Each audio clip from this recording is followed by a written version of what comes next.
Assalamualaikum warahmatullahi wabarakatuh.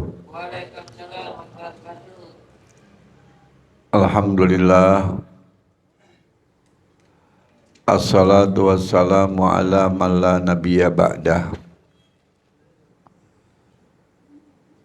Sayyidina wa habibina wa syafi'ina wa qurrati a'yunina Muhammad bin Abdillah wa ala alihi wa ashabihi wa ansarihi wa junudihi wa man tabi'ahu wa walah ila yaumil qiyamah. Qalu subhanaka la ilma lana illa ma 'allamtana innaka antal alimul hakim. Rabbi shrah li sadri wa yassir li amri wahlul 'uqdatam min lisani yafqahu qawli.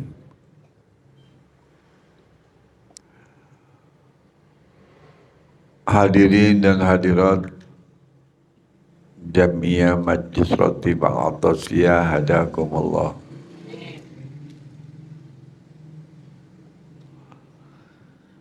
Kehidupan manusia yang diciptakan oleh Allah dalam perjalanannya ada 5 etape.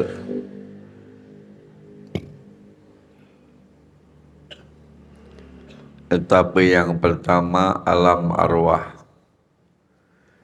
Etape yang kedua alam hamlah.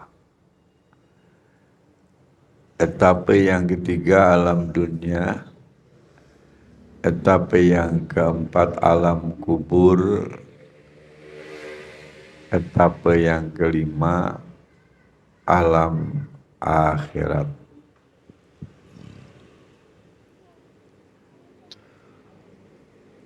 Proses jenjang daripada setiap etape masing-masing manusia tidak sama. Namun dari setiap diri manusia yang ingin diciptakan oleh Allah Subhanahu wa taala, dari jarak 5 etape tadi, ada yang mengatakan 1 abad, ada yang mengatakan 5 abad alias 500 tahun.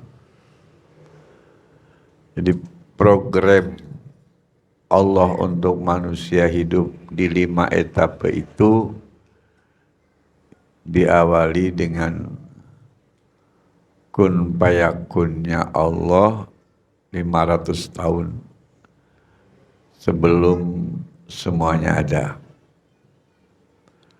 Setiap jati diri masing-masing itu udah dikenal oleh kelompok para malaikat Allah 500 tahun sebelum kita diciptakan, mulai dari alam arwah. Nah, dari setiap etape kehidupan ini ada keinginan Allah kepada manusia bisa menjadi satu-satunya makhluk Allah yang tunduk kepada maunya Allah. Bukan sebaliknya, Allah ditundukkan oleh maunya manusia kepada Allah. Sehingga dinamisasi kehidupan itu akan terasa nikmat. Tidak ada gejolak, akan tetapi ada persaingan yang sehat.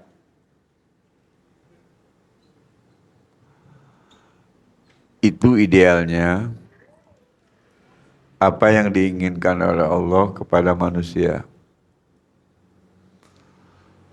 Tapi kenyataan yang terjadi tidak terbantahkan dan tidak bisa disangkal bahwa menjadi manusia yang dinamis dan persaingan hidup dalam mengarungi kehidupan pada 5 etape ini tidak semudah apa yang diperkirakan oleh kita semula.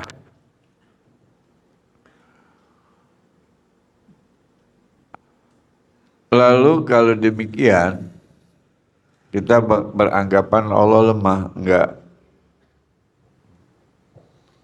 Allah tidak lemah. Karena apa yang diciptakan oleh Allah itu hukumnya buat Allah bukan wajib. Tapi hukumnya adalah jaiz. Ketika manusia sudah diciptakan oleh Allah, dia lakukan tidak sesuai dengan apa yang dikehendaki oleh Allah, Allah tidak marah. Allah tidak tersinggung. Karena masing-masing dari manusia ketika Allah ciptakan untuk kemudian dia hidup sesuai apa yang dikehendaki oleh Allah, ada ketundukan kepadanya. Jika tidak dilaksanakan itu punya sanksi yang berbeda. Dan sanksi-sanksi ini sudah diketahui sebelumnya. Sehingga resiko yang akan diterima oleh manusia yang kemudian dia membangkang alias tidak mau diatur dan justru sebaliknya mereka pengen ngatur, diulangi oleh saya, kenapa Allah tidak kecewa, tidak marah? Karena sanksi tadi akan terkena kepada dirinya sesuai dengan perbuatan yang dilakukannya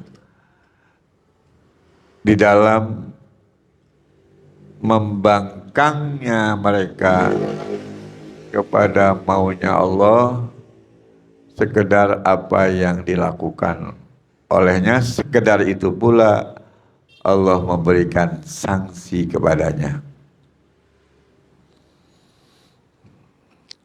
Ada yang ringan,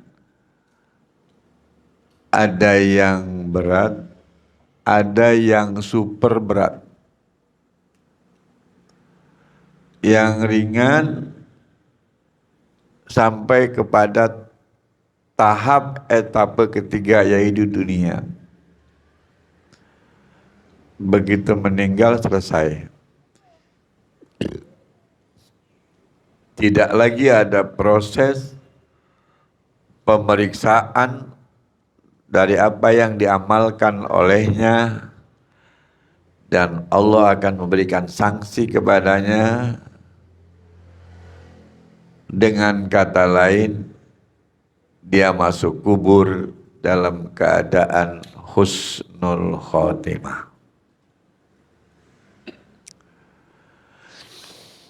Yang kedua berat, sanksi berat. Dari etape kehidupan kita, dia sampai kepada etape yang keempat, yaitu alam kubur.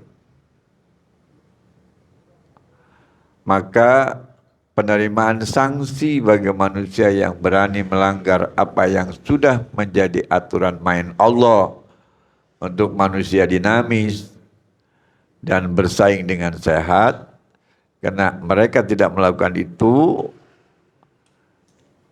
dia akan mendapatkan sanksi berat, yakni yang disebut dengan siksa kubur.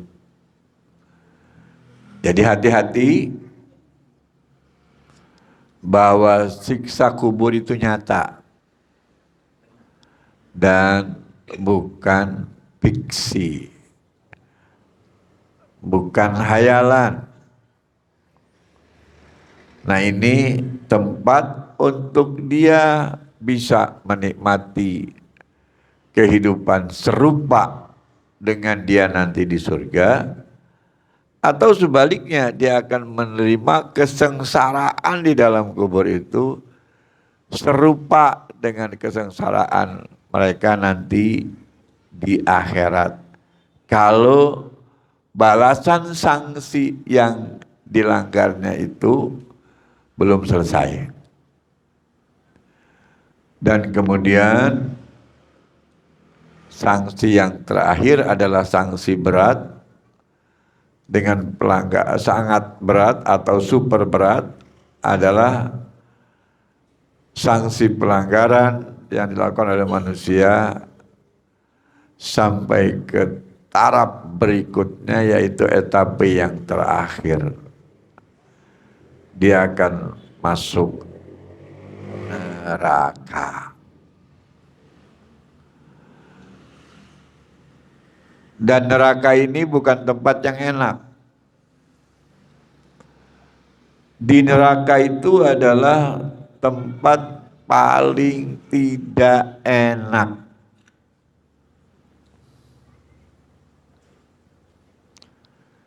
Yang jaga neraka aja malaikat Malik oleh Allah dilarang untuk tidak boleh tersenyum. Jangan senyum. Jadi yang mukanya masem, tidak pernah tersenyum selama diciptakan, itu malaikat Malik. Cuman sekali-kali tersenyum ketika Nabi Muhammad SAW masuk neraka untuk mengambil salah satu umatnya yang tertinggal belum masuk ke surga. Allah perintahkan malaikat Malik, ntar ente senyum kalau menyambut salam dari hambaku Muhammad sallallahu alaihi wasallam. Luar biasa. Nah, hadirin dan hadirat sekalian, melihat dari kitab suci Al-Quran, bagaimana hebatnya Allah menciptakan manusia tidak selayaknya ada manusia yang berdosa kepada Allah. Tidak selayaknya ada manusia yang berani melanggar aturan Allah sehingga dia dapat sanksi ringan, berat, atau sangat berat.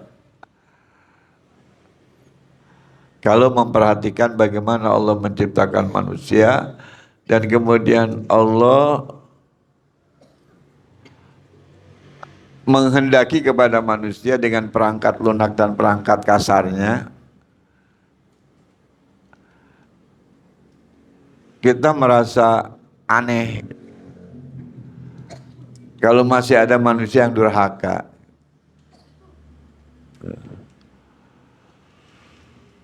Aneh tapi nyata. Dan itu tidak terbantahkan gitu. Nah, kenapa demikian?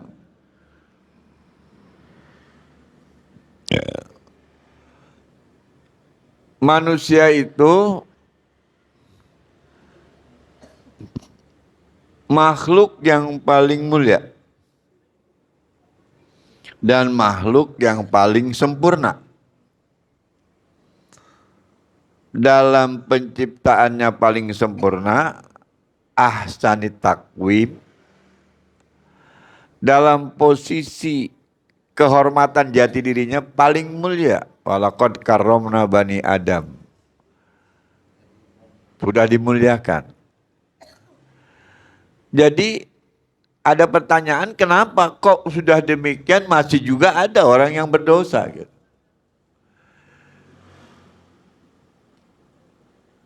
Kan kalau melihat kayak begini, Allah itu melebih-lebihkan hal untuk manusia ketimbang yang lain gitu. Artinya manusia itu seyogianya selalu bersyukur kepada Allah. Alhamdulillah saya nggak sama kebo. Alhamdulillah saya nggak sama jin. Alhamdulillah saya nggak sama setan gitu. Kan kalau sudah alhamdulillah kan nggak ada yang berbuat dosa gitu. Karena kan mensyukuri gitu. Iya kan? Nah ini yang kemudian menjadi aneh tapi nyata, masih ada manusia yang berdosa gitu. Kalian wahai manusia harus tahu, ketika manusia berdosa, yang pertama kecewa itu Allah. Allah itu kecewa berat kepada manusia ketika manusia itu berbuat dosa. Ya. Jadi Allah tuh kalau kata orang Sunda ngahanjakalkeun gitu, menyayangkan. Kenapa lu begitu? Gitu. Apakah gua suruh sholat susah? Apakah gua suruh ngaji susah? Kan enggak. Sholat kan enggak disiksa. Malah bagaikan olahraga. Dengan sebab sholat yang baik jadi sehat. Jadi Allah tidak menghendaki kepada manusia selama hidup itu sakit, sehat. Puasa sehat. Nah gitu. Maka ketika Allah berbuat demikian untuk manusia dengan perangkat lunak, perangkat kasar aturannya, lalu manusia ada yang melanggarnya, Allah kecewa, wajar gitu. Kata Allah, saya siapkan surga begitu indahnya, kok kamu milihnya neraka? Gitu. Iya kan? Gitu. Kamu suruh nikah. Kalau mau rumah tangga, jangan sama binatang. Setelah nikah kamu melaksanakan apapun dengan istri kamu, itu pahalanya semuanya besar. Subhanallah. Demikian perempuan. Udah begitu ketika dia meninggal, masuk surga karena dia taatnya luar biasa. Dan masuk surganya nggak diunjukin sama malaikat. No, pintunya yang ono, kamarnya yang ono, rumahnya enggak. Kuncinya digubragin, pilih apa yang kamu pengen, yang paling bagus ambil silahkan oleh kamu, sesuka kamu gitu. Tapi masih ada yang nggak mau. Aneh kan? Aneh. Dikasih cuma-cuma. Sholat ke masjid nggak usah bayar. Betul? Betul? Coba mau joget. Di night club. Bayar nggak? Tempatnya ngebul, asap rokok, minuman segala macam. Bayar, mau rapi-rapi lagi, pakai baju yang paling bagus. Disemprot pakai minyak wangi, padahal ujung-ujungnya besok ke neraka. Bagaimana? Allah nggak kecewa? Ke masjid berpakaian rapi, pakai minyak wangi, nggak usah bayar, pintunya udah dibuka, karpetnya bagus, tiap hari disedot, disemprot sama minyak wangi, begitu sujud wangi. Nggak ngapa-ngapain, nggak suruh joget, nggak capek. Cuman suruh ruku, sujud, duduk. Setelah itu wirid. Pulangnya kalau diterima dapat surga. Surganya paling hebat. Masuk hotel kita yang paling mahal bintang 5 udah berapa duit semalam. Ini masuk surga di atas bintang 5 nggak bayar. Diantar lagi sama malaikat. Why? Kenapa? Kenapa? Inilah kejadian yang aneh tapi nyata. Lalu ada orang yang jawab, kami tidak tahan melawan godaan setan.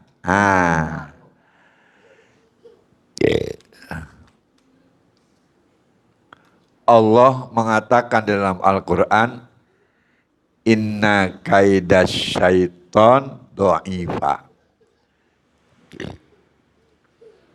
Sesungguhnya bujuk rayu setan itu lemah. Lemah. Kalau kita gunakan akal sehat, lemah, setan gak bisa ngapa-ngapain sama manusia, takut. Banyak yang kurus setan kalau manusia gak ngikutin.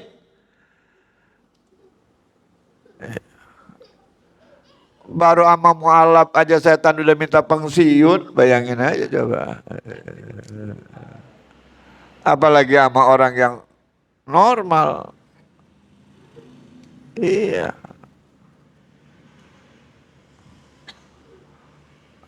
Ada mualaf baru masuk Islam, mondok.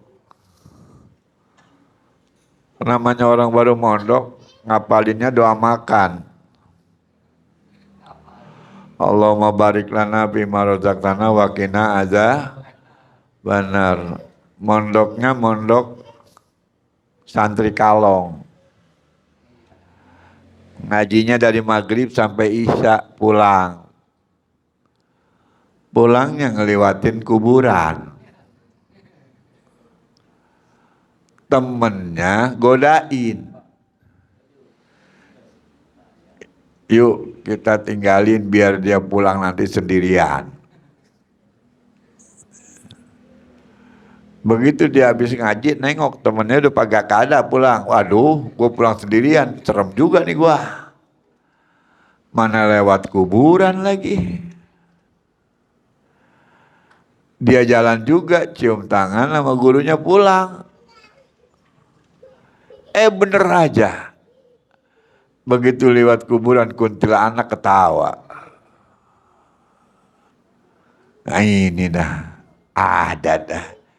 Ya, gua lagi takut, lu pakai ketawa lagi. Baca apa gua? Bingung. Doanya baru diajarin doa, akan kepaksa dia. Bismillahirrahmanirrahim. Bodoh amat gua mah. Gua mau ngedoa, orang sama guru gua baru dapalin doa makan, gua apalin dah. Gua bawa. Bismillahirrahmanirrahim. Allahumma barik lana bima razaqtana wa qina adzabannar.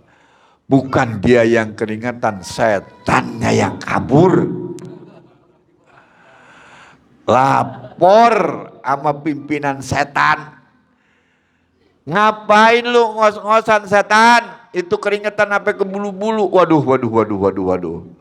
Seumur ngedoa manusia, baru sekarang ada orang umur ngegoda manusia, baru sekarang gua ada yang mau makan buah manusia. Bayangin aja. Lama mualaf aja setan takut, masa sama kita yang takut sama setan, bego kita dong sama mualaf. Mendingan mualaf daripada kita, betul nggak? Logikanya kan kayak begitu. Ngapa mengikuti maunya setan? Orang paling goblok kalau yang maunya ngikutin setan. Mau kaya bukan kerja, ikut judi online. Ya.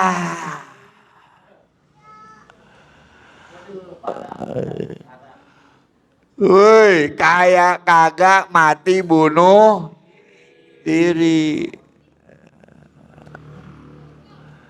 Pengen kaya cepet pinjol. Bukannya duit nambah, duit dia malah bikin kesedot. Utang makin banyak, gantung diri. Emang kalau begitu surga tempatnya? Surga tempatnya kayak begitu? Bukan.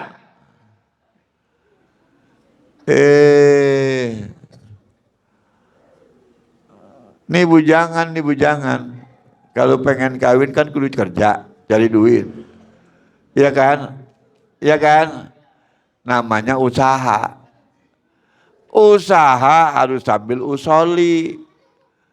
Jangan usaha doang dikerjain, usolinya kagak. Makin lama bukan makin kaya, makin pailit loh. Betul nggak? Betul nggak?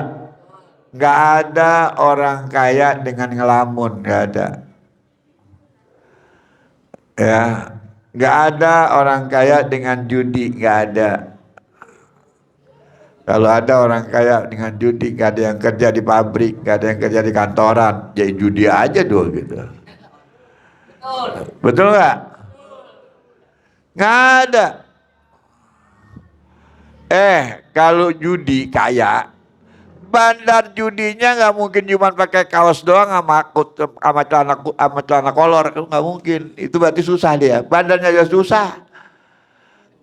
Apalagi yang main judinya, betul nggak? Lihat bandar judi, emang ada yang pakai dasi? Nggak ada, nggak ada. Ya, udah badannya juga nggak keurus. Kadang-kala kalau lagi main judi 3 hari 3 malam itu duduk aja di situ. Keringat udah bau, masya Allah. Bini udah nggak diinget-ingetin, betul nggak? Betul nggak? Sekalinya pulang kalah judi marah-marah, bini mau dijual.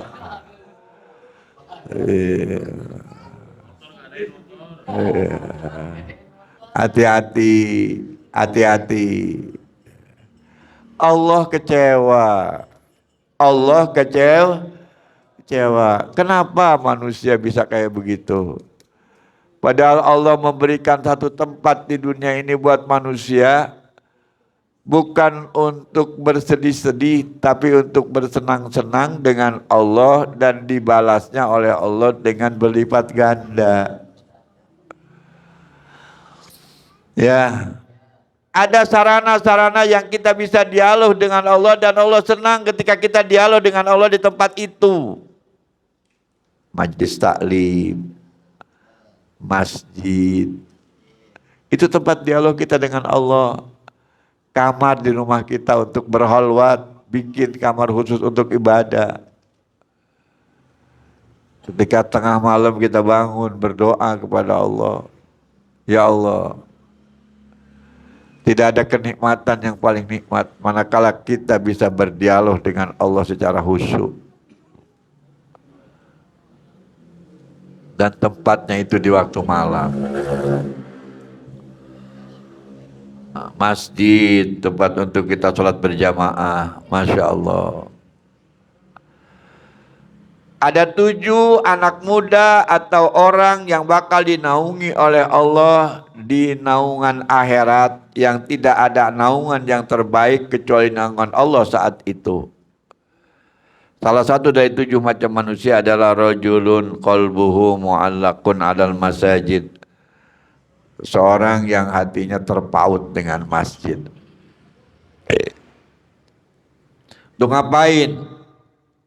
Untuk ngobrol, untuk ngerumpi, untuk makan, untuk ngobrolin cewek, bukan.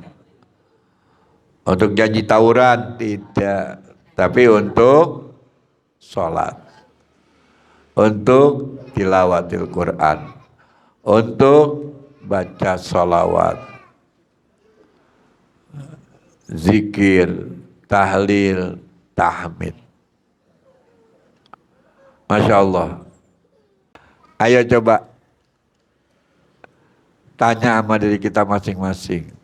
Tanya sama diri kita masing-masing. Sampai hari ini, jalan kita lebih banyak ke mall apa lebih banyak ke masjid? Itu masing-masing jujur. Ayo. Lebih banyak ke mall apa lebih banyak ke masjid? Ke mall. Masjid kadang-kadang Jumat aja seminggu sekali kagak datang. Beda rumahnya di pinggir rumah, di pinggir masjid, betul nggak? Jauh kayak tuh masjid. Ya, betul, betul. Hitung yang kedua. Lebih sering mana nonton bola sama nonton pengajian? Ayo. Lebih sering mana bangun malam mau lihat MU apa mau tahajud?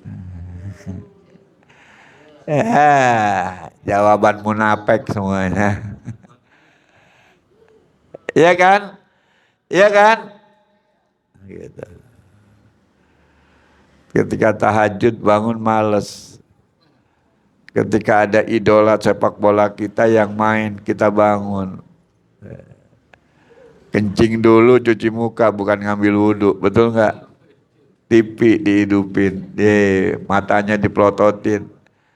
Sampai subuh azan, bukannya ngambil wudhu, sembahyang subuh tidur lagi. Benar nggak begitu? Benar nggak? Ah, ini Allah kecewa. Kapan ente mau berubah? Padahal Allah mengatakan engkau adalah makhlukku yang mulia. Engkau adalah ciptaanku yang terbaik. Kapan kita mau berubah? Berhusnudzon kepada Allah. Hayu, lakukan yang baik-baik saja, yang terbanyak daripada kita melakukan yang terjelek, yang terbanyak. Nauzubillahi min dzalik. Sekali lagi, majlis taklim sarana yang paling ampuh untuk kita dekat dengan Allah. Majlis taklim sarana terbaik untuk kita dialog kepada Allah. Majlis taklim sarana yang terbaik untuk kita bertaubat, memohon ampun kepada Allah. Dan majlis taklim adalah yang disebut Riyadul Jannah. Ini yang paling disenangi oleh Allah manakala kita datangi tempat itu dengan sukacita. Karena Allah akan menyambutnya pun dengan sukacita. Demikian, mudah-mudahan ada manfaatnya pengajian kita malam ini. Allahumma hadina bihudak waj'alna mimman yushabihu biridhak wa la tu'alina waliyan siwak wa la taj'alna mimman khalafa amraka wa asak. Hasbunallahu ni'mal wakil wa la haula wa la quwata illa billahil aliyil azim. Wa sallallahu ala sayyidina Muhammadin wa ala alihi wa sahbihi wa sallam. Walhamdulillahi rabbil alamin.